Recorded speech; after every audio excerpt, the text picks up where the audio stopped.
prophet today and unlock the purpose of your life. Shalom.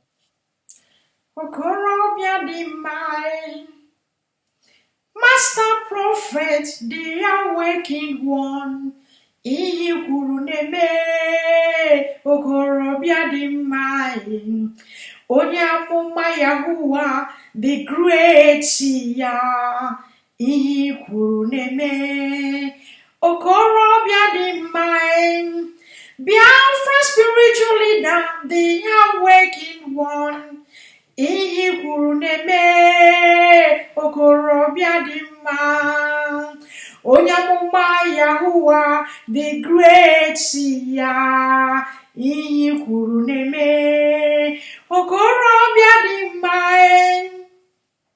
Master prophet, aka na-agwọ ọrịa, Ihe kwuru na-eme okorobịa dị mma, onye amụma Yahuwah the great ya, anyị sokwa gị n'azụ, okorobịa dị mma. Master prophet, onye amụma Biafra, anyị sokwa gị n'azụ, okorobịa dị mma, onye amụma Yahuwah the great ya, Ihe kwuru na-eme. Onye amụma Yahuwah the great ya, the difference is clear.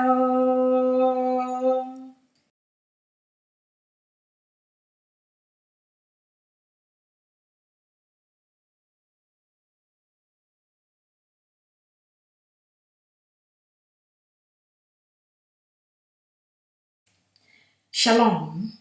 For every spiritual problem, there is a prophet meant for it. Until that prophet is located, you will never find solution. So, connect with your prophet today and unlock the purpose of your life. Shalom. Okorobịa dị mma, Master prophet, the awakened one, Ihe kwuru na-eme okorobịa dị mma, onye amụma Yahuwah the great ya, Ihe kwuru na-eme okorobịa dị mma, Biafra spiritual leader, the awakened one, Ihe kwuru na-eme okorobịa dị mma, onye amụma Yahuwah the great ya, Ihe kwuru na-eme okorobịa dị mma. Master prophet, aka na-agwọ ọrịa, Ihe kwuru na-eme okorobịa dị mma, onye amụma Yahuwah the great ya, anyị sokwa gị n'azụ, okorobịa dị mma. Master prophet, onye amụma Biafra, anyị sokwa gị n'azụ, okorobịa dị mma, onye amụma Yahuwah the great ya, Ihe kwuru na-eme. Onye amụma Yahuwah the great ya, the difference is clear.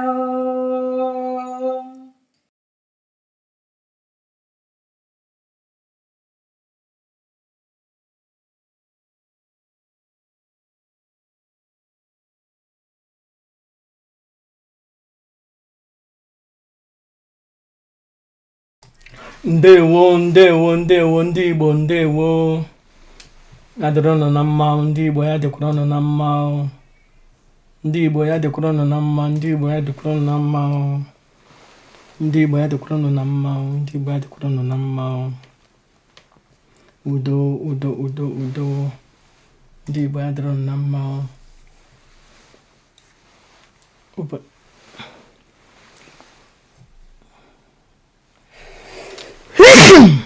Excuse me.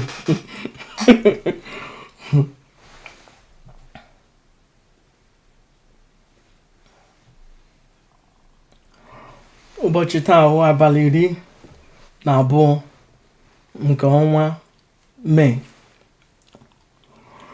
This is the Master Prophet Young Joshua Yawins, the awakened one of the Biafran people, Biafran spiritual leader, the prophet and the founder of the new Igbo Biafran indigenous religion, Rofatna. Ndị Igbo ekele m unu, ekele m unu. Ụbọchị taa okwu m ga-ekwu biko ya dị possible tụsasịa na ihe na-ekwu. Achọrọ m ka ya dịkwanụ possible ihe a na-akpọ tagging anọ nwaanyị isi punk. Biko tagi anọ nwaanyị isi punk. Arịọ ka m na-arịọ na aga m ama try ka m mara ịnọ more than 1 hour so that ka o kwe ndị mmadụ ige ihe m na-ekwu, because it take a long time, ya dị difficult, ya na-agbakasị ahụ for some people na-enweghị data to listen to ihe mkpuge fully. Today achọrọ m ikwu okwu gbasara mma nwaanyị m bụ mma divine mother. Achọrọ m ikwu okwu gbasara ọgọ m nwaanyị. O nwere ndị ha nwee mother-in-law ha awụrụ n'aha okwu na ụka. Mother-in-law ha awụrụ n'aha onye nshi na aja. O nwere some people na-enwe mother-in-law ha even eje na dibia je na-agwọ nshi. But ma divine mother wụ understanding person, a na-eji ya ama atụ. O so na onye nna anyị ha jewe na-ata ọjị. Ihe awụ mma divine mother. So enwere ihe na-aga out there, ihe ndị mmadụ na-ekwu ka ha mebisi aha ya, ka ha tee ya unyi n'ihu. And to the extent ihe anyị n'ozugbo awụ na ya, even DOS, because egburu ha whistle, ha ewerezie whistle na-eje, ha ewerezie ihe na-akparịzi mma nwaanyị m.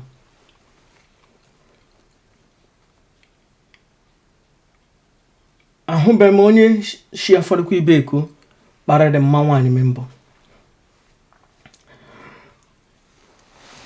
Mgbe ọ na before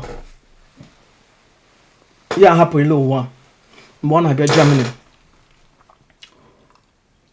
mgbe ọ na-abịa ma akpọ ya sị ya o nwere lekwe ihe ndị anyị na-ediri, anyị akwụchie ihe ndị anyị na-ediri, na-asịkwa na ka e wetara gị ego. Ya sị m gịnị? Ihe ahụ my first time somebody na-ewetara m ihe from Nigeria ma akwụghị ụgwọ. Lekwe ihe ya nọ nga na-eji shini otu ihe na ship ọ ya butere na ya.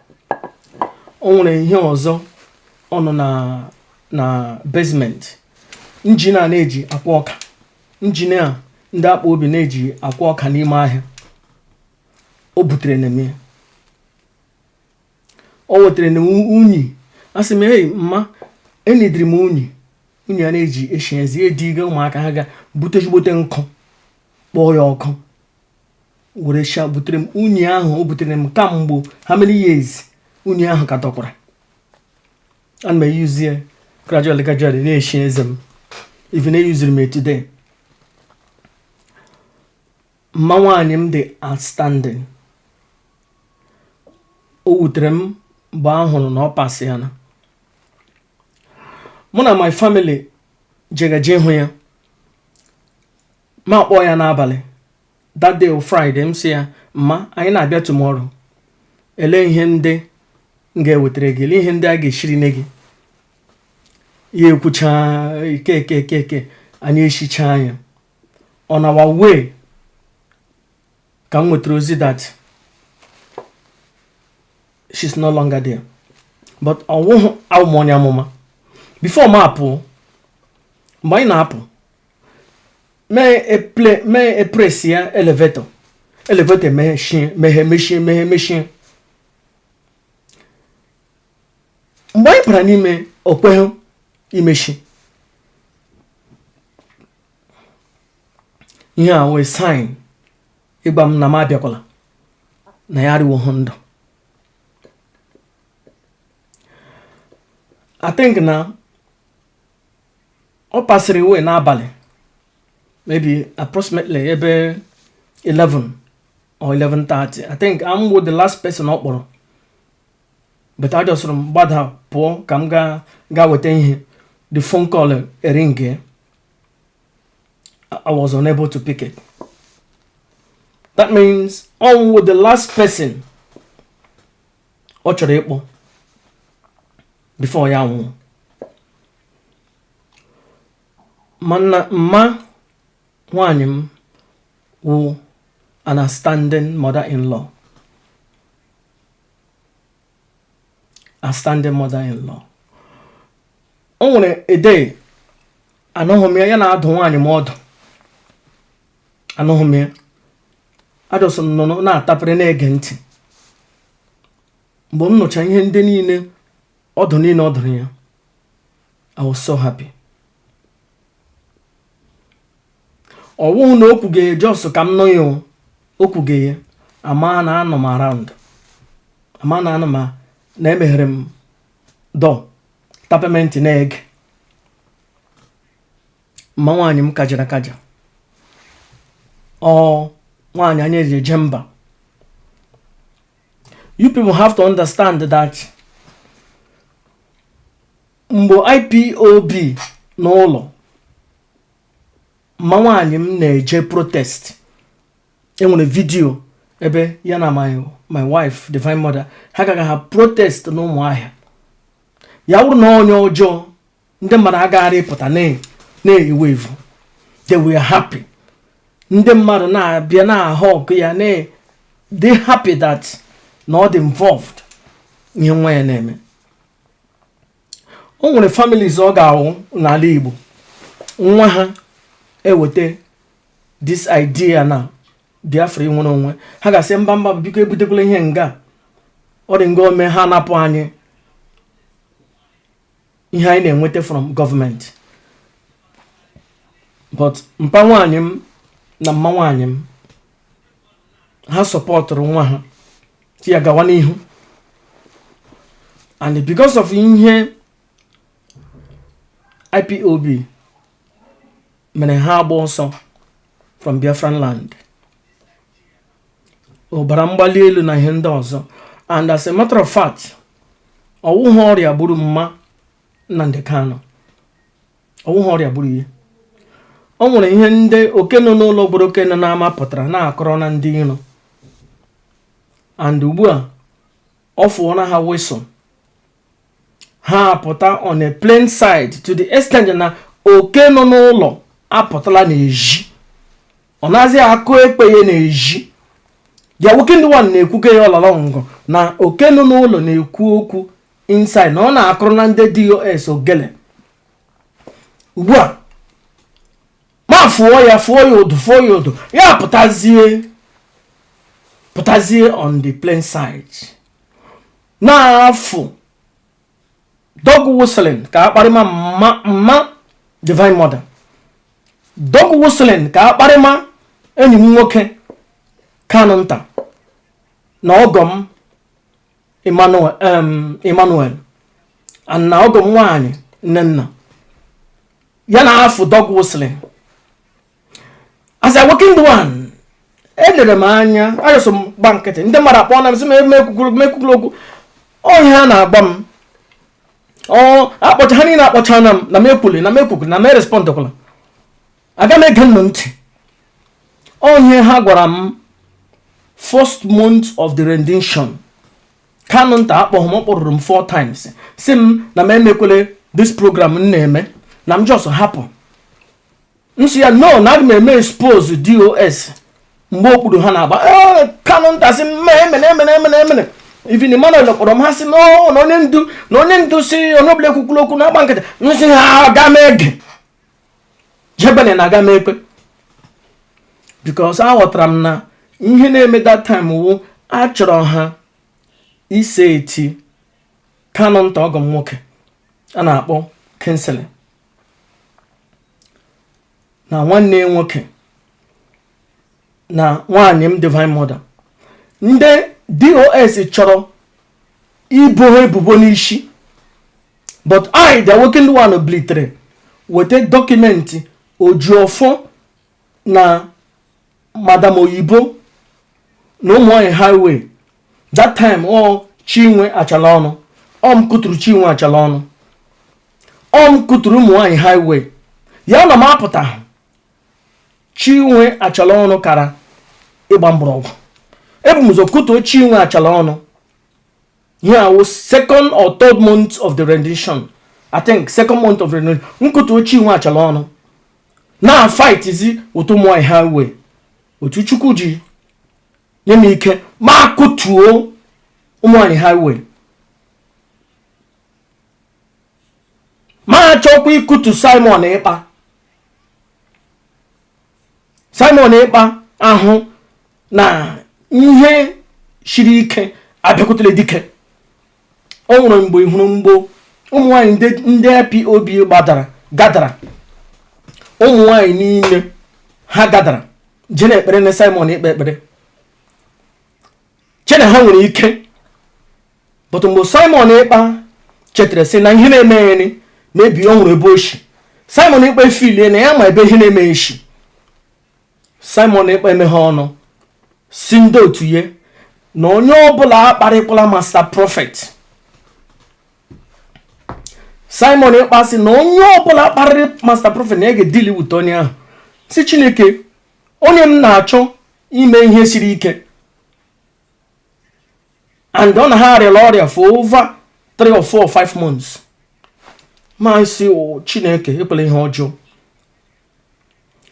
Mgbe ahụ ka Ikenga mebiri my Facebook page. Simon Ekpa akpọkọ ndị otu ya sị ha jee subscribe na my new channel. Ruo 2 days me nweta not less than 1,500 subscription. Onye iro m Simon Ekpa was onye iro m na-achọ otu m ga-eji akụtu ya,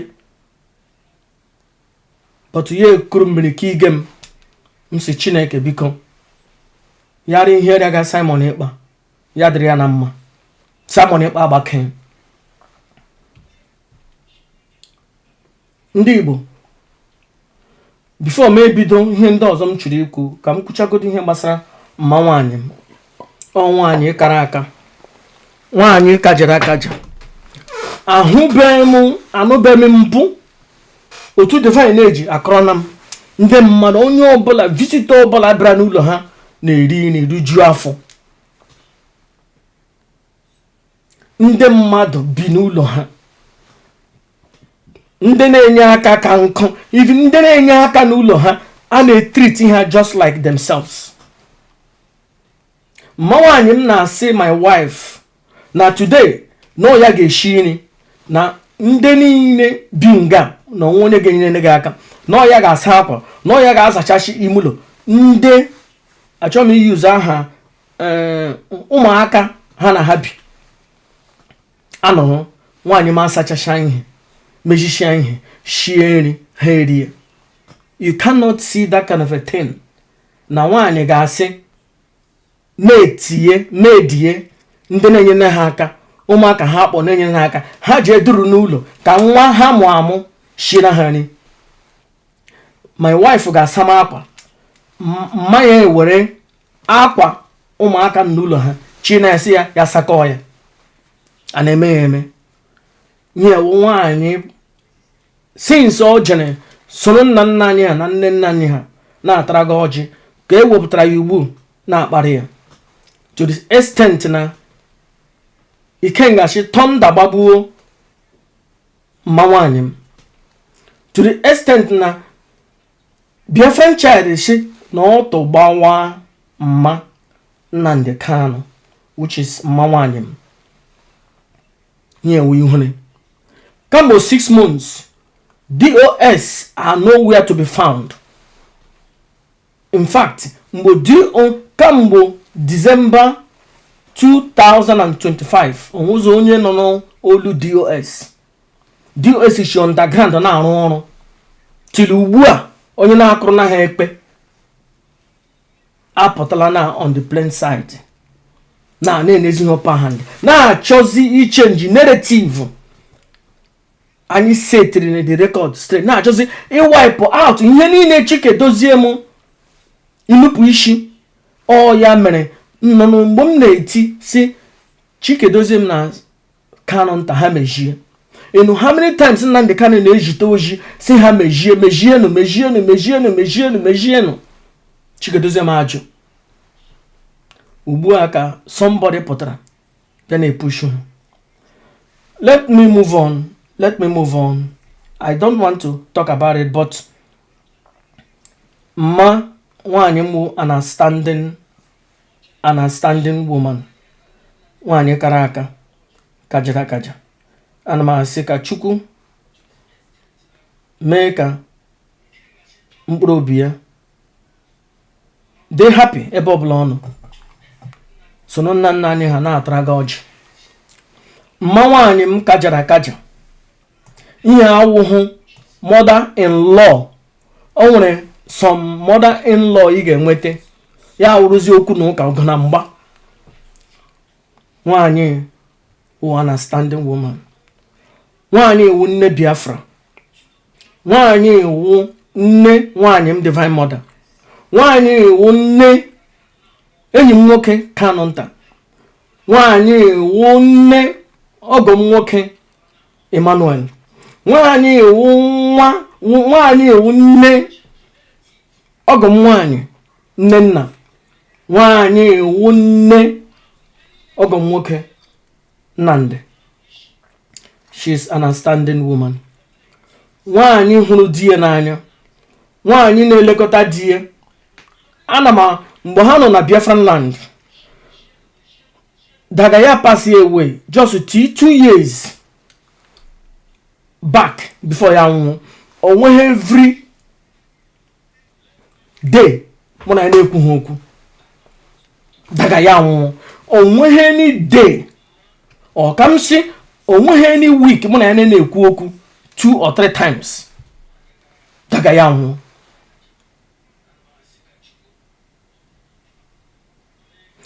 Mgbe ọ kpọrọ m sị wetere ego meneke. Understanding woman. And a standing woman. And achọrọ m ikwu other things.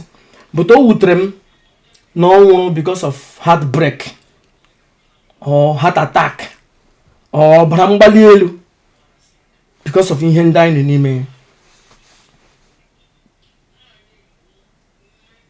Because all the time he feel na oge ruo mgbe ha ga-ala. That is ọbara mgbali elu abịa. Ụjọ atụma ele otu maka ihe a na-eme. I know na Kanu nta aga ekwuke. I know na Nnamdi aga ekwuke or Emmanuel. But I know na ihe ọnwụrụ with tragic death. Maka mgbawa obi.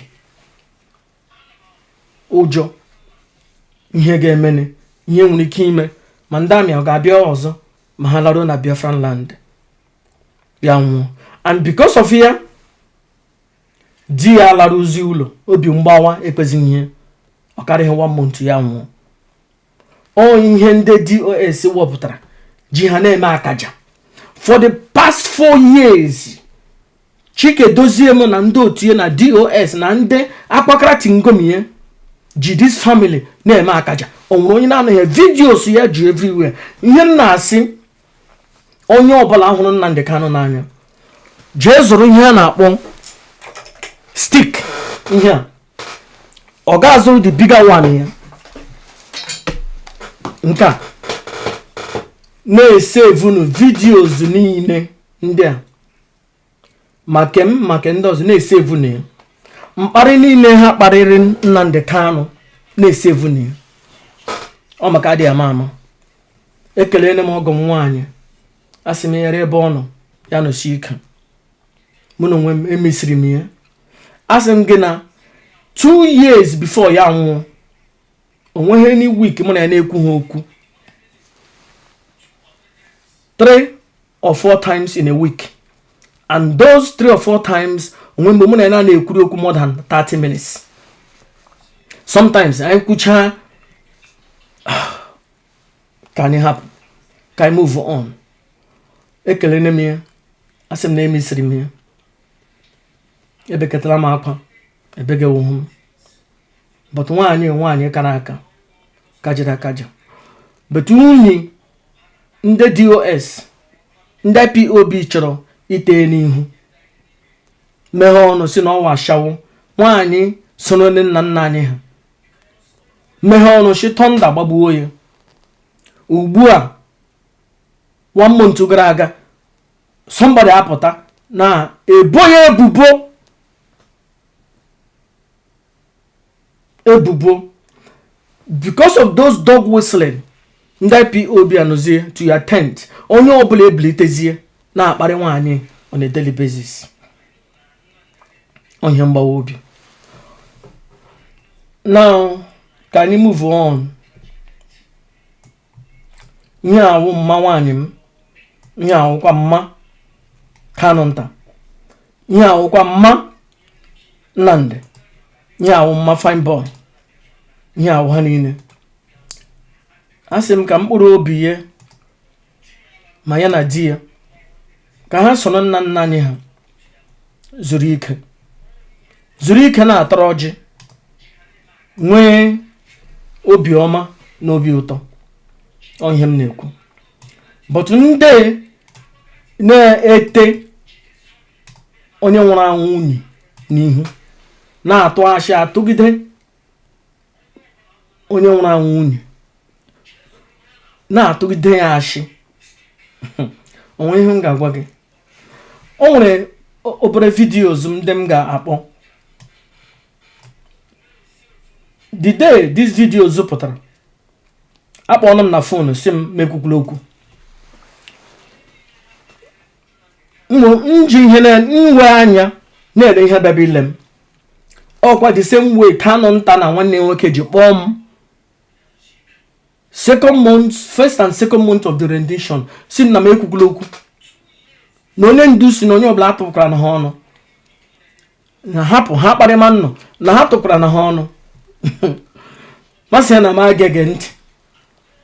M si ha gwa na ya na aga m ege ntị, because jee gwa na Nnamdi Kanu na aga m ege ya ntị, because ya nwere egere m ya ntị.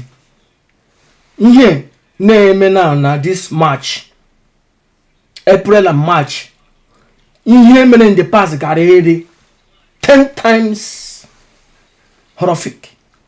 At that time, ha na-ebo nne ya anya ebubo na ọ ya close bank account, na ọ ya zụrụ ego IPOB, na ọ ya rere Nnamdi Kanu. But mgbe m bịara wepụtacha akwụkwọ niile Ojiofo ji nye Rita Eze latitude na ọ ya dị in charge IPOB, which that document, Chikedozie m hụ the document. Ihe a atụga ha mashi.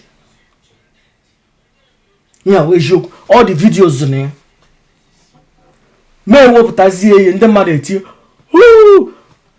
nne ya anya ha na-ebo ebubo, madam nne ya anya ha na-ebo ebubo na ọ ya mechiri akaụntụ ụmụeri ka ọwa akaụntụ Chase Bank.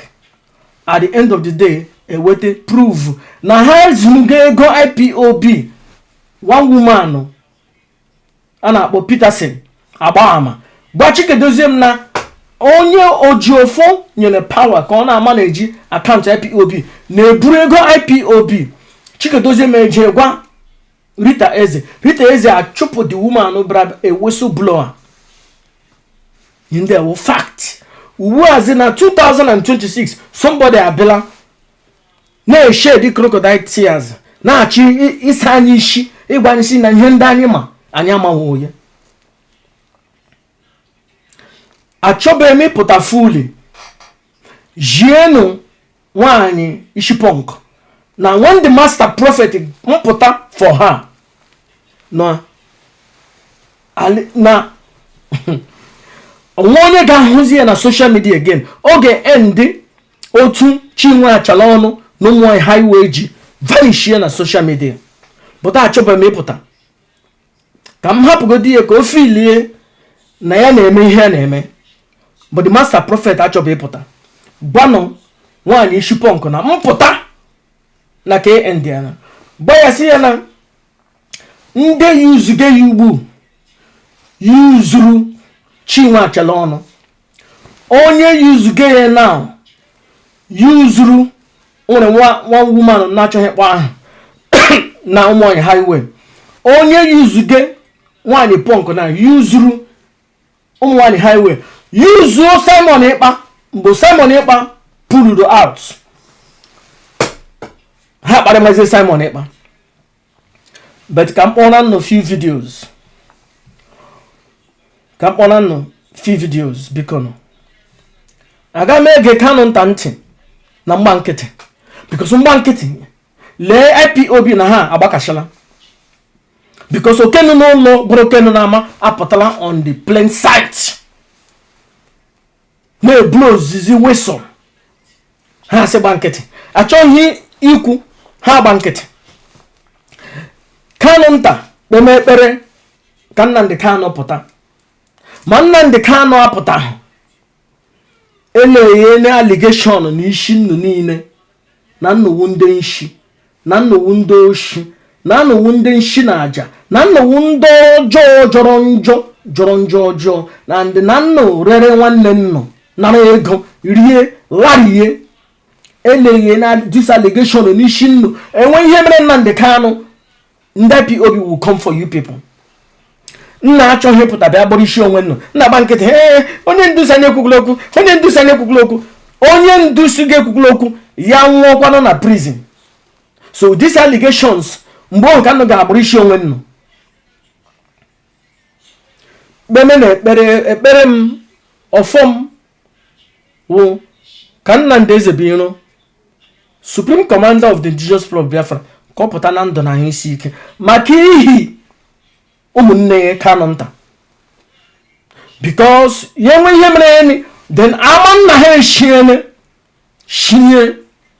ihe ndị okelu n'ụlọ na-agbagharịzi so that enwe ihe mere Nnamdi Kanu ka ama IO Kanu shinye ala efu one ala Igbo efu one ọ bịara ngama abịagbule m yala makwa mkpumkpu apụkwala ya. Ọ bịara ngama abịagbule m mgbe ọ ga-ala mkpumkpu apụkwala ya. But ya bịa sị na ya ga-abịagbu m. Hey!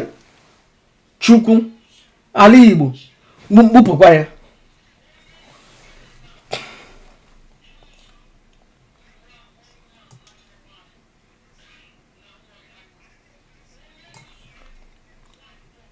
Biko o nwere videos ndị anyị ga-akpọ achọrọ m ime ọsịsọ.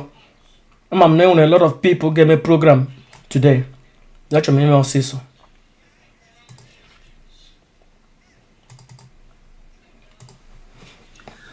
I'm more top than a man in Nambekalo or Imago. The easiest way to make money or to get recognized, especially organizations in the Bonafo.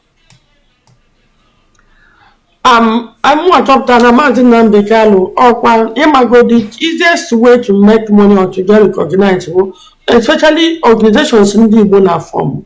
Most of them form we are making a form career with selfish interest, and that's why they don't try.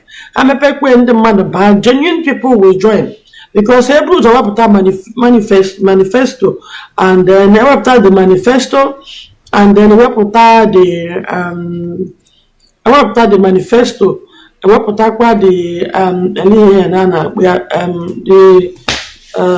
constitution. The man never have. I'm more top than a Martin Nambekalo or Imago. The easiest way to make money or to get recognized, especially organizations in the Bona form. Most of them now form where they make an form career with selfish interest, and that's why they don't try. I'm a peck when the man about genuine people will join.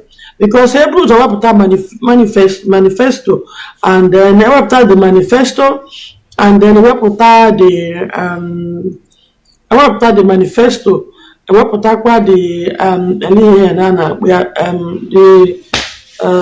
constitution. Ndị mmadụ lebanya ha amakpuo, but once ha bịakwa change the face, ịhụkwa ndị dị genuine wee nwayọọ kwụrụ. So now IPOB, remember most of ndị bido IPOB si from Mosop, and they have ndị protest ja from Mosop. Now for Maazị Nnamdi Kanu, Maazị Nnamdi Kanu didn't just leave Mosop. Maazị Nnamdi Kanu na Nwazurike nwere problem ha nwere na ọ hijacked our member. So it's the obodo oyibo when Nwazurike want to expand, a Mosop. What IPOB is doing now will plan Nwazurike nwere. So my son is a Maazị Nnamdi Kanu ga mepe Radio Biafra, and that Radio Biafra will make expand, Mosop. Maazị Nnamdi Kanu Radio Biafra. Convert. So Maazị Nnamdi Kanu's emergence alone, self Roshina or somebody or grab. So his interest really from beginning his interest at the end a little bit of self-serving interest. Now Maazị Nnamdi Kanu's emergence. Now not too many people because some move one on a woman Nnamdi Kanu, these children came out to die for him to be released. So many of them were arrested on this protest ground. Maazị Nnamdi Kanu is like a king in Sokoto prison, even in DSS prison. Let their blood not be a waste. I am begging. If I had known that this is how dirty Maazị Nnamdi Kanu, I wouldn't have even come close to them, not to see leaders of IPOB. Because it is better I didn't see, so there will be nothing to speak about. So all the other disassociate IPOB from Indiana GNMS coming. And the leadership of IPOB should rise and take some decisions to clean IPOB up. IPOB are bigger than Maazị Nnamdi Kanu. Come on, DOS na ndị IPOB gbara Maazị Nnamdi Kanu nkịtị ya na-adọsasị the group. Now, ndị na ha mekọrọ ihe maybe ghọtara ụdị mmadụ ihe ọ bụ bịazie na-achọzi ịkọwa na ndị Igbo niile kwetara n'ihe a ugbu a na-eti ego na-eti effort are stupid, so they are being scammed by one man or wachi. Kama na ihe dị iche wo ụdị grip n'ụdị respect ndị IPOB na otu ndị IPOB si buli Maazị Nnamdi Kanu elu mere ya, they can't even take a decisive decision even mgbe ha hụ na Maazị Nnamdi Kanu na-agaghị ụzọ, and ha nwere ike imegide ihe a chige n'ọnụ.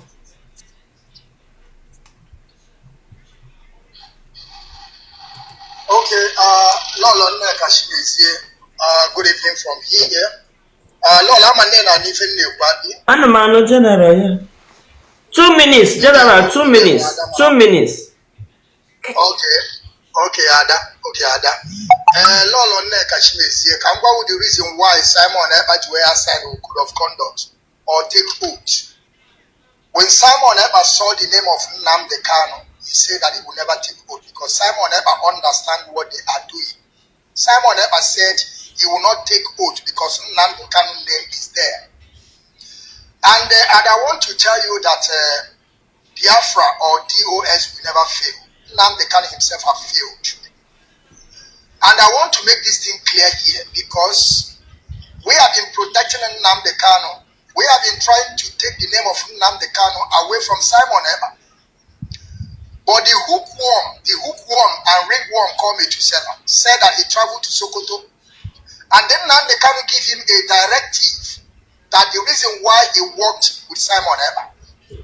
He said that he ended US name.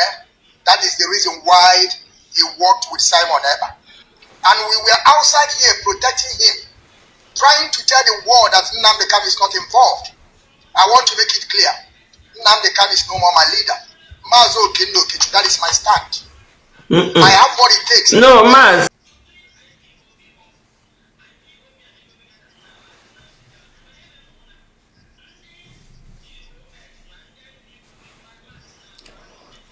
No.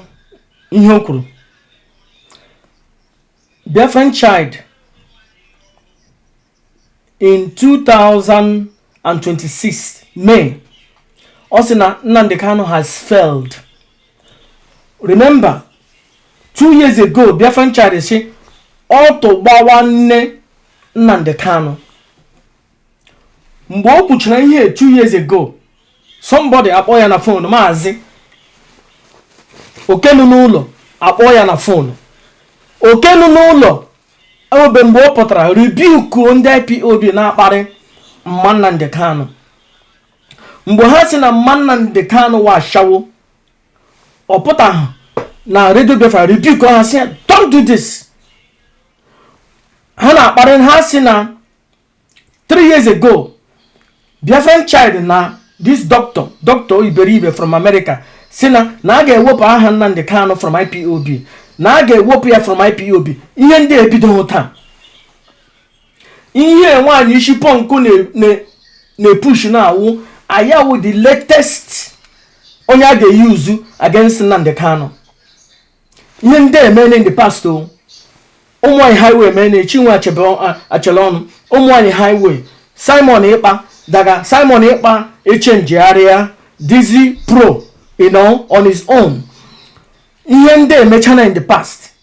But ihe awụ I know now 2026 May. Ka somebody jeje revive okwa ha again. Ihe ha janukwu. Wazi anọzụ on the plain side na akparị Nnamdi Kanu, Supreme Commander of the Indigenous People of Biafra. Onye ndu. Biafran child say that no fail ona. Can Marie put too much because can play Chad's videos. He play name number 2. Can play number 3.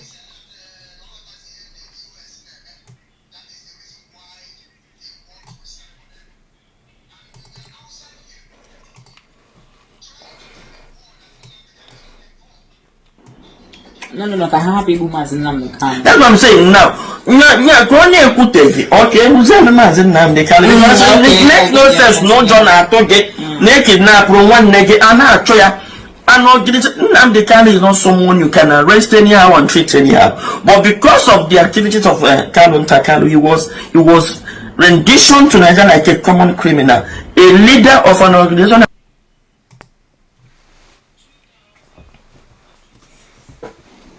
No, I have people as Nnamdi Kanu. That's what I'm saying now. Okay, who's the man in Nnamdi Kanu? It makes no sense. No John Atoge, naked now from one naked and I try. And Nnamdi Kanu is not someone you can arrest anyhow and treat anyhow.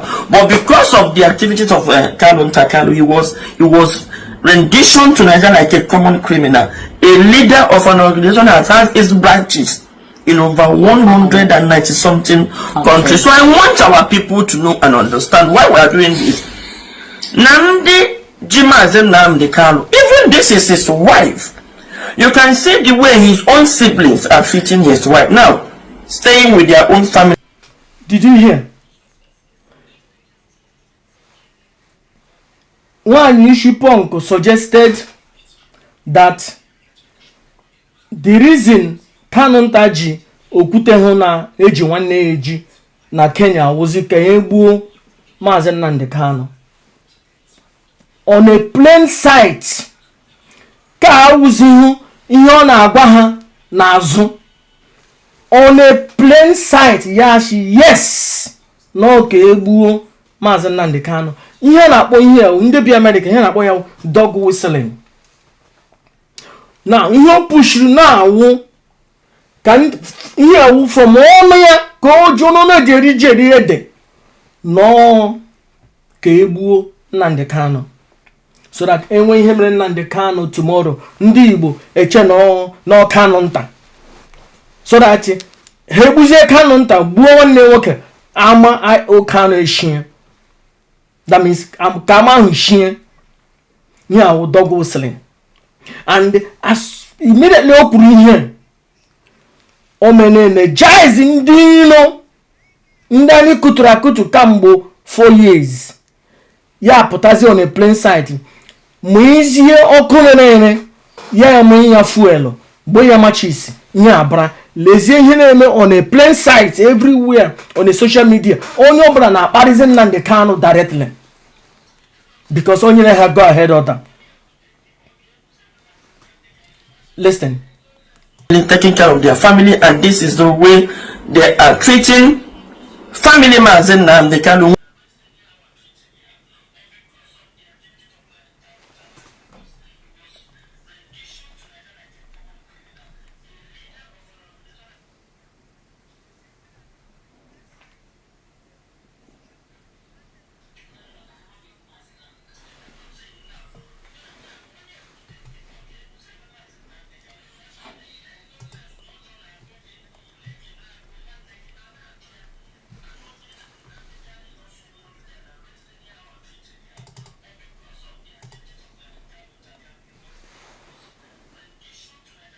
And assuming no release, I cannot conclude donor.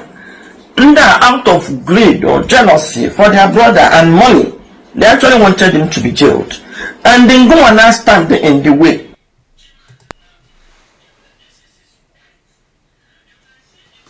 And assuming no release, I cannot conclude donor. Out of greed or jealousy for their brother and money, they actually wanted him to be jailed. And then go and stand in the way. That is, from what you said now, you've almost always fought for his well-being while Hannah fights Hannah Carter from 2015, which means almost stand well that 2015. This would have happened in 2015. Because somebody every move for his family can hear me. Now that's Kenya.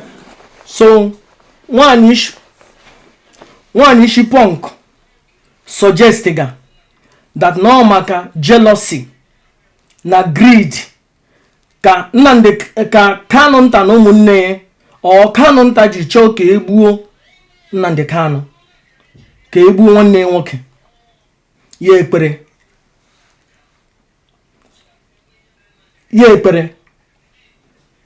Now ndị Igbo gere ntị, normally ekpesighị ịmụga ihe ọnụ ya wụrụ na onye ọbụla ma na ọ dịla determined or somebody laying anya in the prophetic in the universe hụ na ọ dị determined na Nnamdi Kanu ga-apụta na ndụ na ahụ isi ike, then ekwesịghị ịmụga ihe ọnụ, ekwesịrị ịhapụ ya.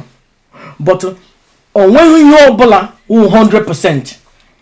Ekpere anyị na ofe anyị wụ ka ọ pụta na ndụ na ahụ isi ike. But ya wụrụ na ọ pụta, ị ma na this year wụ dog whistling ka ihe nọrọ na the conscious mind, subconscious mind of our people. No Kanu nta rere nwanne ya, no Kanu nta mere eji mụta ya na Nigeria, so that ọ nọ n'isi, so that enwe ihe mere ya ni achụma Kanu nta. Nye ewu ihe megene. Ka anyị lee number 5.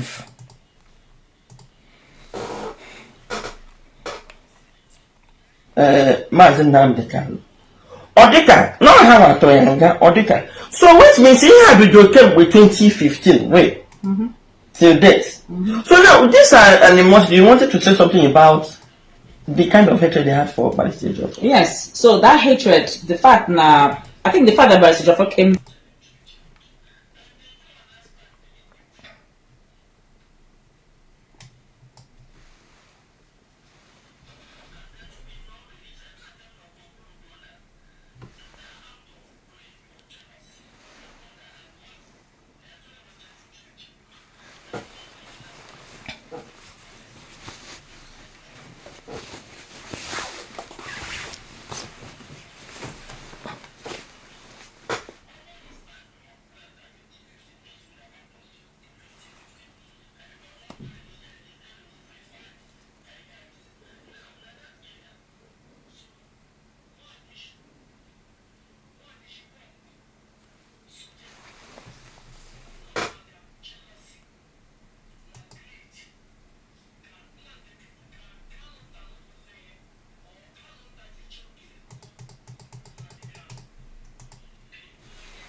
I can't hear myself.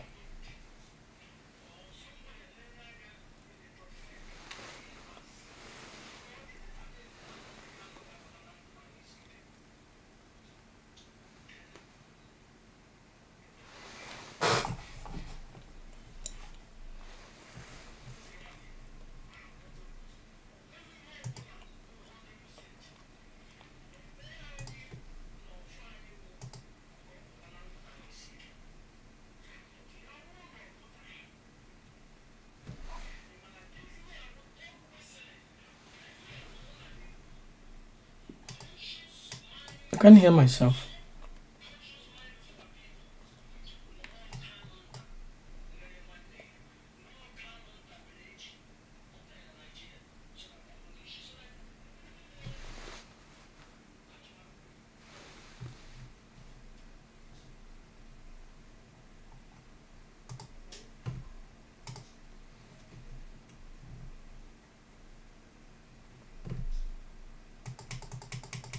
Divine, can you hear something?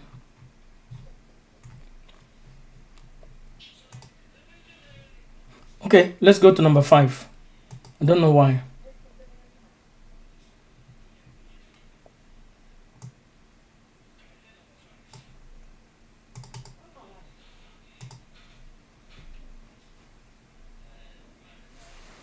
Maazị Nnamdi Kanu ọ dịka na ọha atọ ya nga ọ dịka so which means ihe a bidoro kemgbe 2015 wait till this so now this an emotion you wanted to say something about the kind of hatred they had for Barrister Jaffa. Yes, so that hatred, the fact.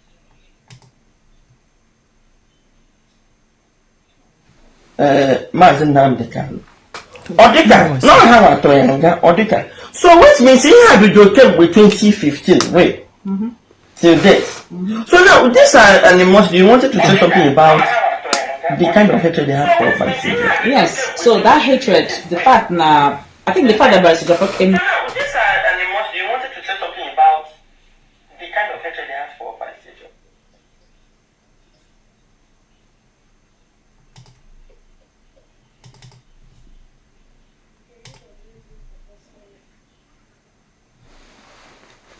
And assuming no release, I cannot conclude donor.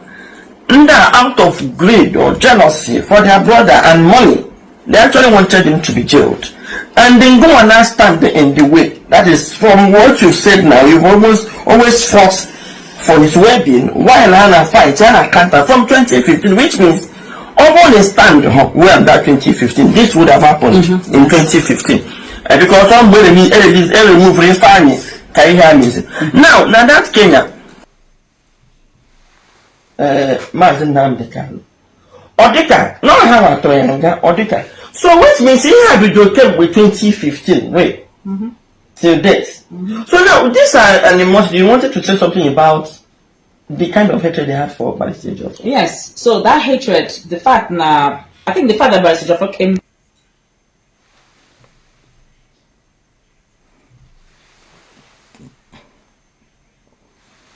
Now, can you understand?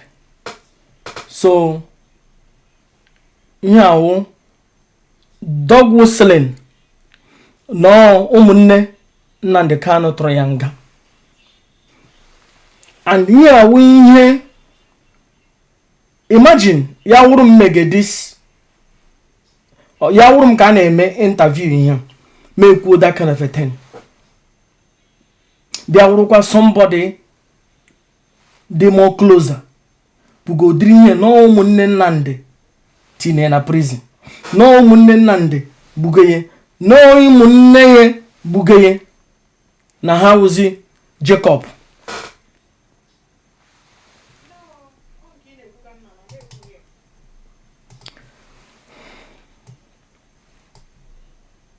cancer. Because of that, more cancer to IPOB and Mazin Namdekano. Who says that? So his name is Master Prophet. I think Yawin or something like that. Yawin. Wow. Yawin.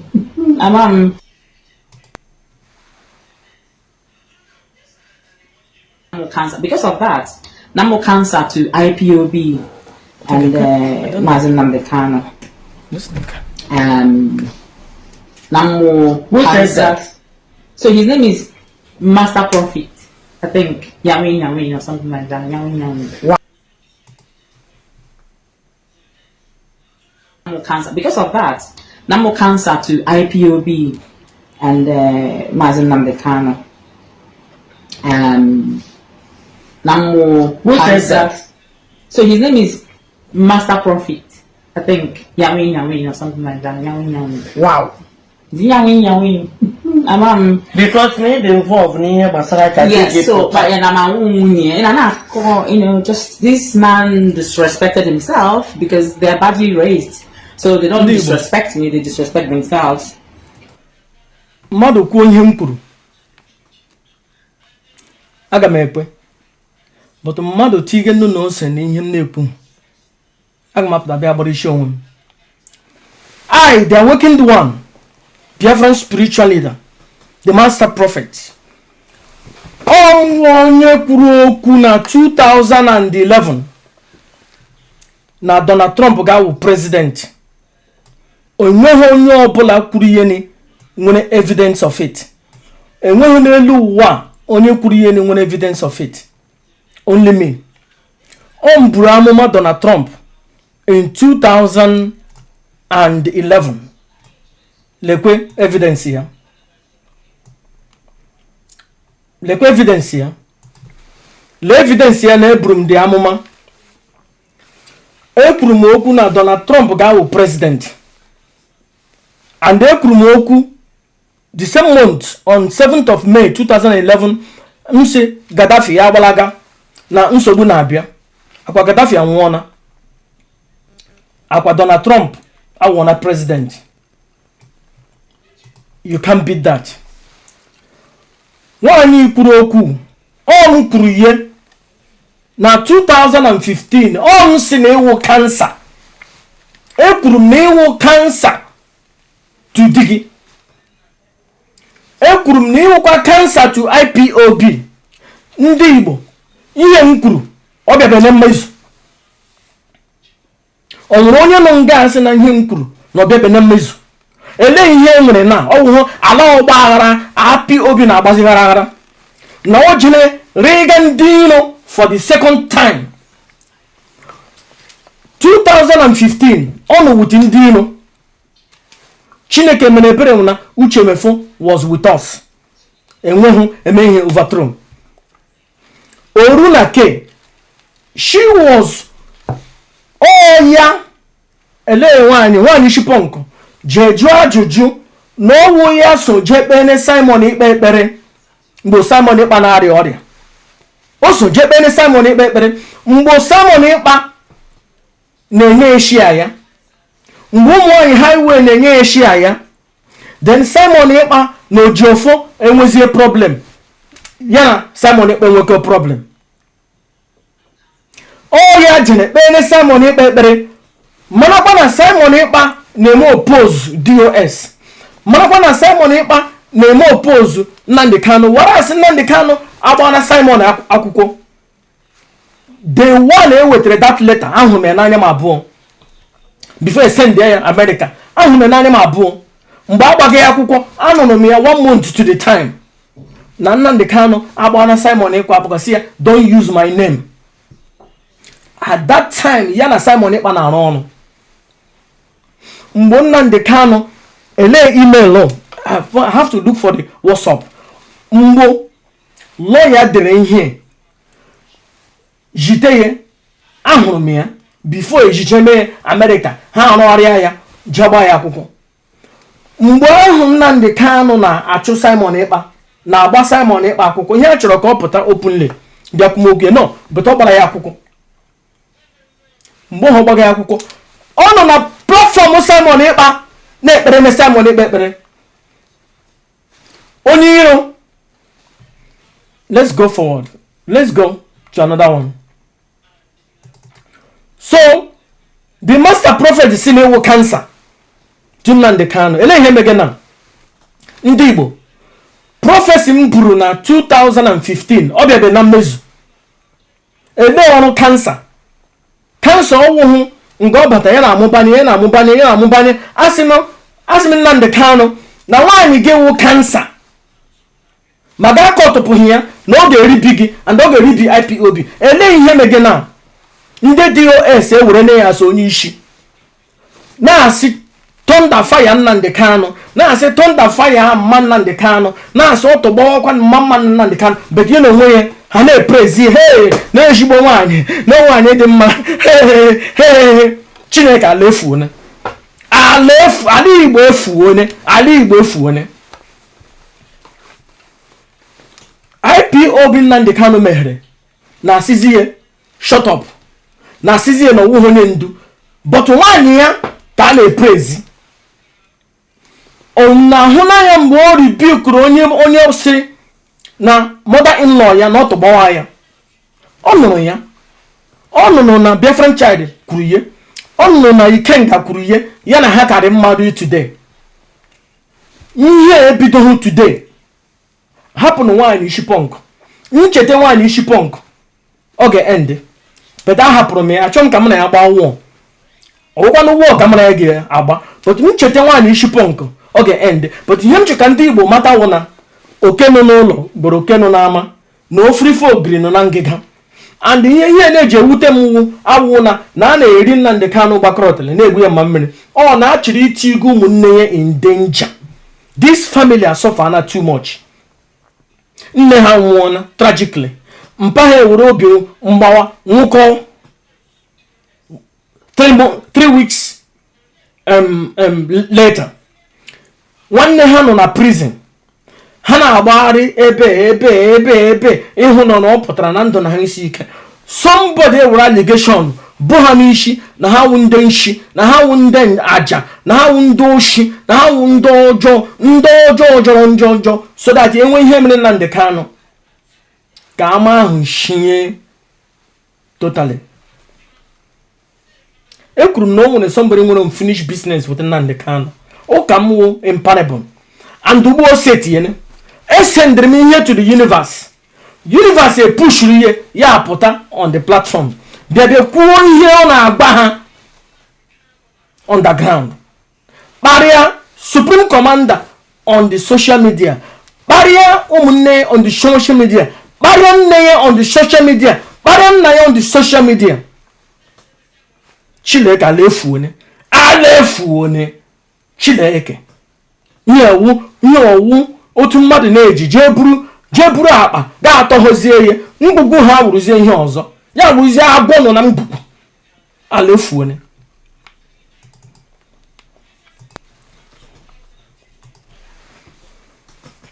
ga-enye Sam ụmụnne ya anụnwa na-amachari na nwetakwa n'ego nwekwara oche esi gbara ire esite ego.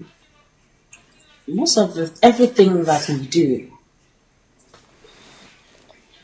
no, within the sphere of IPOB. Wow. Yes.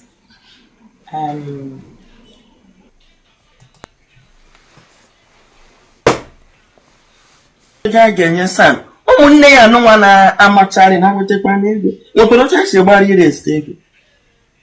most of everything that we do, no, within the sphere of IPOB. Wow. Yes. Dog whistling. Opatra. Blow ye a trumpet against man and the cano. Ka parima. Hana paripane. Opatra. Blow ye whistle against Nande Kano. Ka parima. Ana paria. Opatra. Blow ye whistle na. Yeni na hana erina family ha.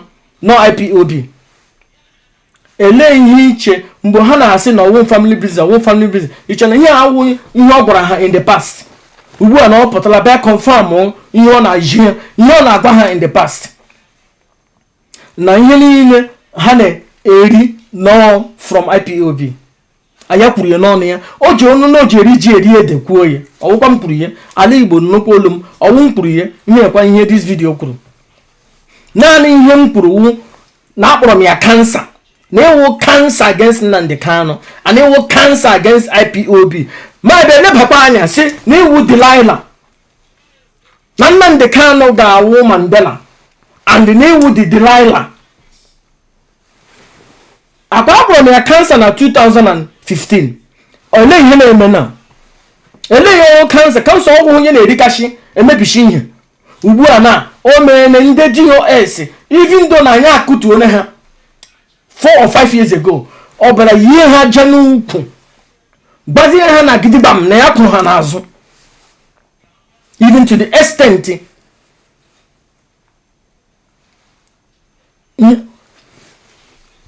Nnamdi Kanu na asari dokubo nwere nsogbu. O jire meet asari dokubo. Nnamdi Kanu gbaba Simon ikpa akwụkwọ. O jire na ekpere na Simon ikpe ekpere na social media. DOS na disrespect Nnamdi Kanu for the past 5 years.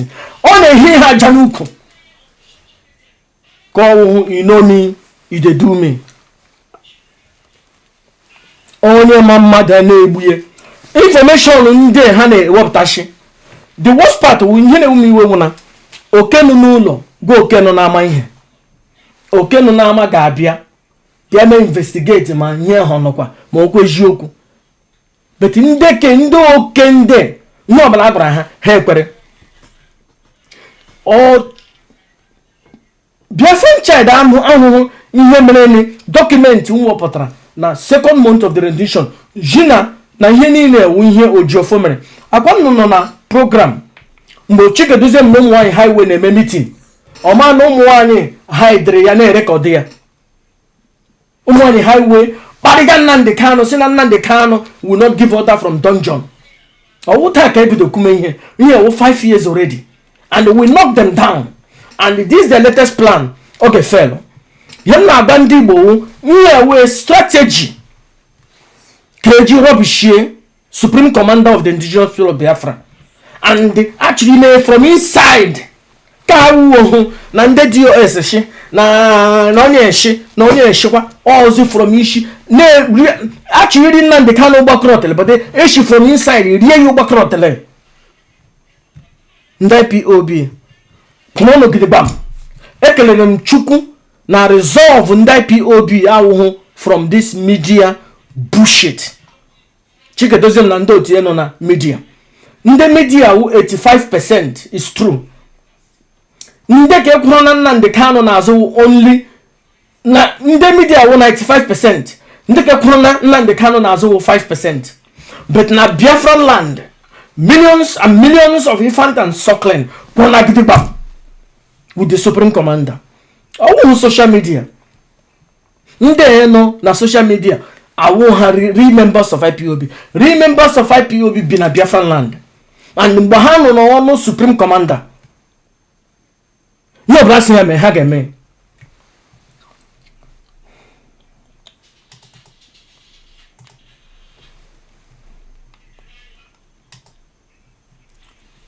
So, and like I said to him, there's this thing since 2015. So when that person made that video, that Yahweh, everyone mad, I'm a madman.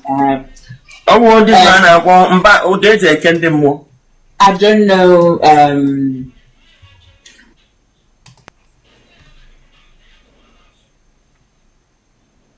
So, and like I said to him, there's this thing since 2015. So when that person made that video, that Yawin, everyone mad, I'm a madman. I want this man, I want, but I can't do more. I don't know, what's his name? Yawin, I think. I've had his voice before on the phone. So when I visited my parents-in-law to see Kahan became, he called him, so he had me on the road, couldn't speak to me because I am not on my not on me, or camera, or not on me. Now, radio, Nanga Radio, instituted by Mazin Namdekano. It's his legacy.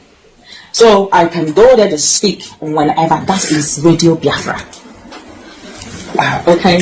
So under that place, that whole this man came on up me, on up, where gonna be anyway. A woman gonna be. Okay. So if I go there to speak, you have a problem. Since that 2015, Ihe by your family and DOS, they were separated from the struggle. Mazatron afterwards. There's been that hitch. Anyway, that gap it created since that time. Okay, now after Martin went the second case, naturally, okay, because when I find in your interview, also after he did well, then the IPOB returned failure.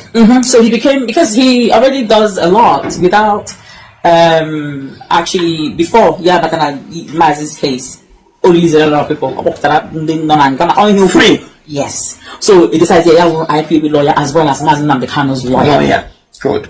So which means Mazin Namdekano 2021 he assumed. Yeah, automatically. Yeah, yes. Now, KZM Ben Sobuan Munamazibido, where Pobuna Munamazemana, our IPOB lawyer. Automatically Mazin Namdekano's lawyer. Because it is Namdekano because of the activity of IPOB. Kedo Pawanda when he did name it yet, or now that no IPOB, now sideline the leadership. Why can neck Mazin Nambekaloja where do so much power? In an organization, on Makawan Nabu, only I want to know how this control of how we lead the what did the whole organization. Then, now wrestle lawyer Mazin Nambekalo represent by IPOB. The only thing I can say is, sometimes when people want to be in control of things, a few things would happen. It depends on how conscious they are as to how they implement what they're seeking or either not has succeeded or not. So, Mazin Namdekano, all these things there was a group that was created in the lawyers and all that. So I think Bryce Jaffa contacted me, some name group. He's not attending that group. So I think he told them, when I'm that legal group that he would not attend. Then Kingsley then added me to the group. But Hamid Tapada had in a different group. But in that group I came on there and I told them a lot that Namazin Nambekano Wushishi. So you can't say that you're representing Mazin or you're fighting for Mazin Nambekano. You got on another branch of Wushishi. You cannot constitute chaos. Everybody has to work as one. Exactly. A certain conversation I had with Kingsley, I told them your job is to mediate between IPOB leadership, lawyers, and Mazin Nambekano. You carry all the information and unite everybody. And you take to Mazin Nambekano. Mazin Nambekano need you feedback and that you bring back. That is your job. Not to create chaos. Hello, Mazi Potazri from Nanga. Mother, I nature now. But I have right? Lord, at least close to the gap. Now, if I need your for perform, I'm in cases. Invitation lawyer na share. I sack 5 lawyers na one case. When invitation lawyer, guy, it the win in a share. Now, Mazi Fanny, and hand also now they are working the one yard. Now they are working one yard. Chineke lekweno asa na nwa onye ara onye amụma na awụ onye ara ashim na ewu cancer ikwuru eziokwu ihe m kwuru pụta nwekwara ihe ọzọ ikwuru na-ekwu 2015 asị m na ịwụ kansa ndị ji n'ọnụ gị kwuo ihe m kwuru wu naanị ihe m kwuru na 2015 wu na ịwụ kansa to IPOB and ịwụ kansa to Nnamdi Kanu. Ihe ndị ọzọ i kwuru ọwụ m kwuru ihe m kwuru ka m kwuru aga m aga akụkọ ihe m kwuru and ihe m kwuru ọ bịabịara na mmezu. Eburu m amụma Donald Trump na 2011 ọ bịara na mmezu na ihe m kwuru na kansa erimene Nnamdi Kanu na kansa erimene IPOB ọ bịara na mmezu. And recently, years ago, me kwuo na ahụrụ m gị na iwu Delilah, I think 1.5 years ago, me declare tie na so because anụrụ m ihe ji university gwara m ihe Chukwu gwara m kwuo ka m kwuru. O ihe mere na me ekwu ihe underground. Ihe m kwuru me tie na social media. Ekwuru m na iwu cancer in 2015 to IPOB to Nnamdi Kanu. Eziokwu ihe m kwuru, ọ m kwuru ihe. Ekwukwere m na 2024 na iwu Delilah and ọ bịakwala na mmezu ala efuone. Ndị Igbo onwezi vidiyo ọzọ m na-akpọ but grenu ntị nwaanyị isi punk wu the latest weapon used against Nnamdi Kanu and ndị Igbo achọrọ m ịdị careful ihe m chiri ikwu. Achọrọ m ka ndị Igbo hụ that woman as somebody eyuzuge ka eji kotuo Supreme Commander of the Indigenous People of Biafra Nnamdi Ezebiro. Ihe awụ the latest onye achọrọ iyuzu iji kwatuo Nnamdi. 2022 ka ndị ebido anyị akụtuo ha. Ndị ga-anwụ anwụ ndị a ga-akụ ibi akụ ha ibi, ndị akụrụ stroke akụ ha stroke, ndị a ga-asilence kwana achụpụ ha na social media. 2026 onye na-akụrụla ha ekpe afụọla m ya fụọ ya odu ya pụtazie on the plain side i declare na ya wụ enemy to the Supreme Commander of the Indigenous People of Biafra. Iwe m wụ na ọ chọrọ itinye ihe n'isi ụmụnne Nnamdi Kanu so that ka ọ wụrụ na ihe mee nwanne ha so that ka ihe siri ike mee ha. Chineke lekwenụ otu mmadụ na-eje jee ahịa jee zụrụ ekelene m nnọọ achọghị m ikwufa achọghị m ịkparị onye ọbụla na this program. Akparịga m nwaanyị isi punk akpagharị nkwana m onye omege interview but ihe m chọrọ ịgọrọ isi onwe m na ihe m kwuru wụ naanị na ịwụ kansa in 2025 ekwuru na ịwụ kansa to IPOB, ekwuru na ịwụ kansa to Nnamdi Kanu. Ọ bịala na mmezu. Ihe na-eme ndị gị ịpụta bịa kwuo ihe m kwuru warasị ihe m kwuru abịamara na mmezu. Ekwukwere m na 2024 na iwu Delilah. Ihe ọnwụ ihe mega ugbu Chineke lekwe m ihe ịgbara m kwuo ka m kwuru. Ala Igbo lekwe m ihe nnosi m kwuo ka m kwuru. Ihe dị awoke ndị nwanụ kwuru nwe ihe m nọ n'universe na-ekwupụta ya n'ọnụ m.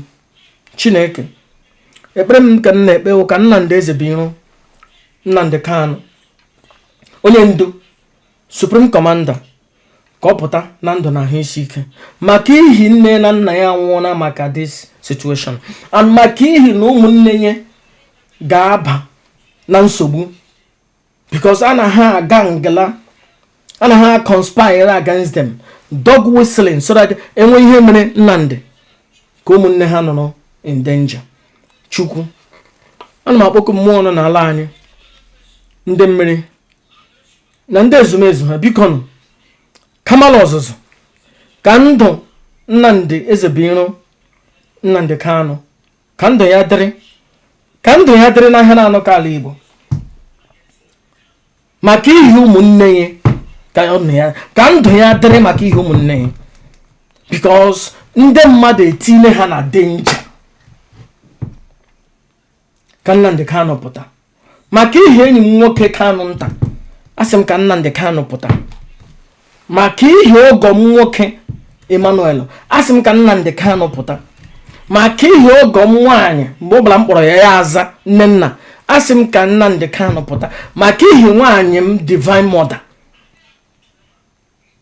kajara akaja, asị m ka Nnamdi Kanu pụta maka ihe nne ya anya Madam nne ya anya, asị m ka Nnamdi Kanu pụta because ndị mmadụ eshiene dọmara ha warasị aka ha dị ọcha, ha dị ha ndụ, a na-ebogide ha ebubo.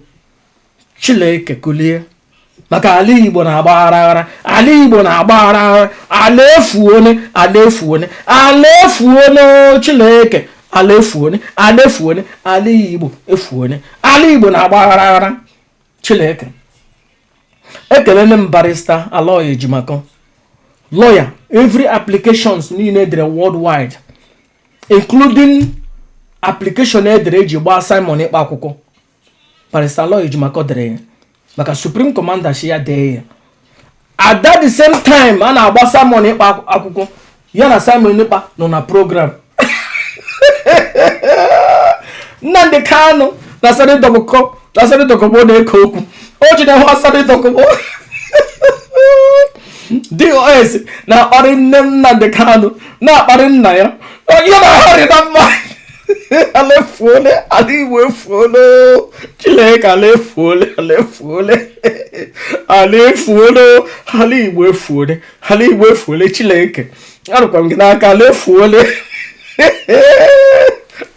Obregama bebulebo, obregama bebulebo, obregama bebulebo, mgbe ọ ga-ala kpukpu ọfụgụrụ ya. Chineke ala efuole, abịakwa m nwe ala efuole. Ebe ọbụla ị hụrụ enemi Nnamdi Kanu ka ọ nọ.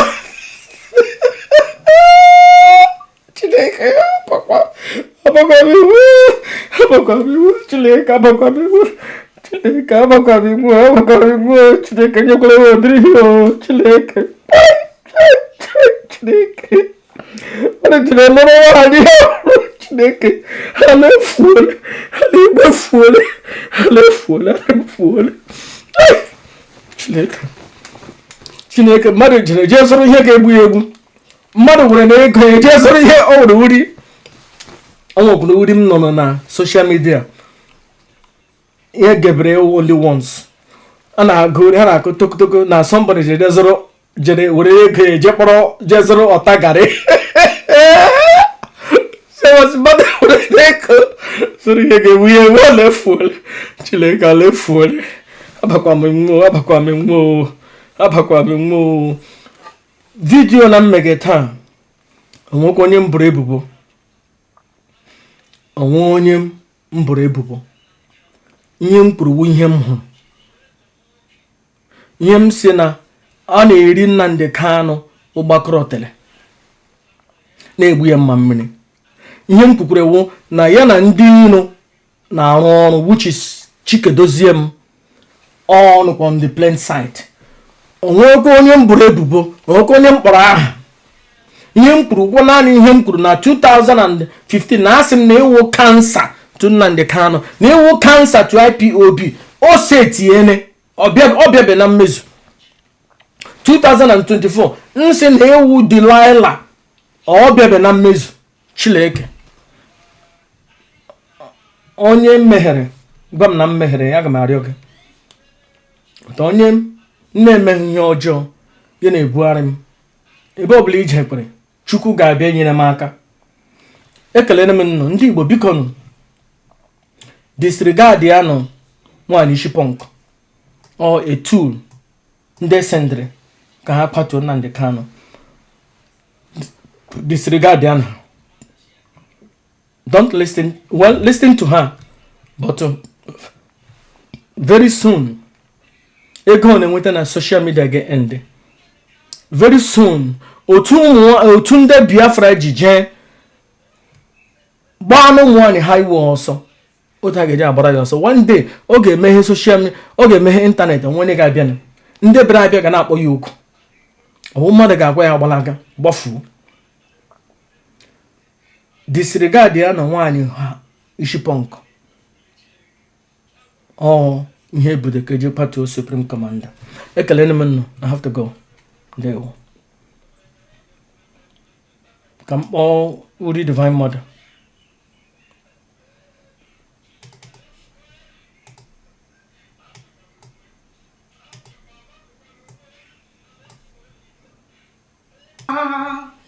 Abụmonye Master Prophet na-echere mechichọmae. Abụmonye n'ụwa onye ka mbụ n'ụwa. Abụmonye onye amụma Yahuwa na-echere mechichọmae. Abụmonye n'ụwa onye ka mbụ n'ụwa. Abụmonye Master Prophet na-echere mechichọmae. Abụmonye n'ụwa onye ka mbụ n'ụwa. Abụmonye Master Prophet na-echere echichọma. Abụmonye n'ụwa onye ka mbụ n'ụwa. Abụmonye Master Prophet na-echere mechichọma. Abụmonye n'ụwa onye ka mbụ n'ụwa. Abụmonye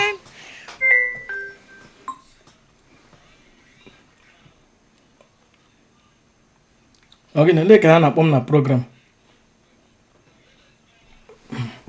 Ọnụ abịa. Achọ anaghị shut them down. Ama ekwucha ihe mkpu gị.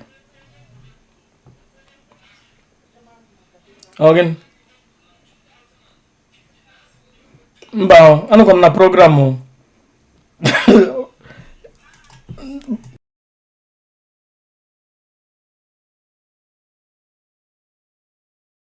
Ndewo. Agma sick to Kanonta. I'm sorry. Na Emmanuel. Na-eweliwe. But I ga-eme gị nnụ ntị. Ọkwanụ m ga-agwa m ihe m ga-eme. Iwe enyi m nwoke, pụta ọwụ gị ga-agwa m ihe m ga-eme. All the same thing ị gwara m mgbo ụmụ nwanyị highway bilite gị. Mgbe ndị DOS chere ịgba Nnamdi Kanu ụkwụ. Gasị na onye ndu si na onye ọbụla ekwukwula okwu. Onye ndu si onye ọbụla ekwukwula okwu. Ya wụ na m ekwughị okwu. Today, ele ebe madam nne ya anya gara ịnọ. Ndị iro ga na-achụgharị ya. Ya wụ na-ewepụta m evidence ndị m wetere ji exonerate ya madam nne ya anya. Na Caroline Okorafọ na Kanu nta na ụmụnne ya. Mmechekwa ọnụ ugwu. Abịala revive this odu. So that ka ndị ino ọnwụ na ihe mee Nnamdi Kanu ma Chukwu ekwekwele ka ndị ino chọrọ m ụmụnne aga m ekwe yara ihe ahụ ga-eme echi ya mee taa. And achọngwanụ ka mmadụ kpọọ aha m kwuo ihe m na-ekwu. Naanị ihe m kwuru wu na ọ kansa and no Delilah ọ gwụchana. Onwe ihe ọzọ m kwuru. Onwe ihe ọzọ m kwuru. Ekwughịkwa m na ọwụghị nwaanyị ya. Na 2025 ekwughị m na ọwụ nwaanyị ya. Ihe m kwuru na ọwụ kansa. Ọkwa naanị ihe m kwuru. Asị m na ọ kansa to Nnamdi Kanu to IPOB. Ọ bịabe na mmezu. Na 2024 asị m na ọ Delilah. Ọ bịabe na mmezu. Ihe m kwuru ihe Chukwu si m kwuo. Ihe m hụrụ the universe si m kwuo. Ihe m hụrụ the prophetic me declare ya. Ejie m oji zi ụmụ ụwa. Mejie ha. Asị agwa ofege. Ma aga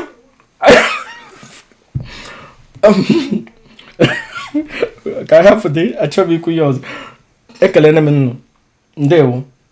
Biko ebukwala m ebubo ihe m na-ekwu. Ihe m kwuru wụ naanị na ewu kansa. ihe m kwuru naanị na ewu Delilah ekwuru m na social media and enwekwara m vidio ikwu ihe m kwuru. So ihe m na-ekwu onye ọbụla ebukwala m ebubo. Ekelere m nnọọ ndị Biafra, biko na sọpọtụ ọnụ Nnamdi Kanu Supreme Commander. Ndị iro onye anụzighị naanị n'ama, ndị iro onye nọ n'ụlọ. N'ochetere mgbe m na-asị na ndị iro Nnamdi Kanu nọ na family, n'ochetere kamgbe 4 years ana m ekwule ya na ndị iro Nnamdi Ezebiri nọ na family. Nsi one day na ọ ga-esi eti na ha ga-apụta. Ele mgbe m na-ekwusi na ọ nwere onye nọ n'eji na-akụrụ ha ekpe, iche na onye ka m kwugi akwa pụtara na korokoro akwa pụtara, ọ pụtara na-ebulu oyi dog whistle. Ndị shọtụ gbawa nne Nnamdi Kanu ya na ha na-apịtọ. Ọ nwere mgbe ọ pụtara rebuke ha na Radio Biafra, stop on ihe ndị ịkparị onye ndu, stop on ịkparị Supreme Commander, stop on ịkparị my mother-in-law, stop on ịkparị my brother-in-law, stop on unify ya. No. Ọ joinere ndị oyi, ndị iro ọ joinere ha. Kwụrụkwa gidigbam. I don't know. Nnamdi Kanu onwe ihe m ga-achị gị, ihe m ga-ekwu, aga m ekwu ihe m hụrụ. Ọ gwụchana. Ndewonu.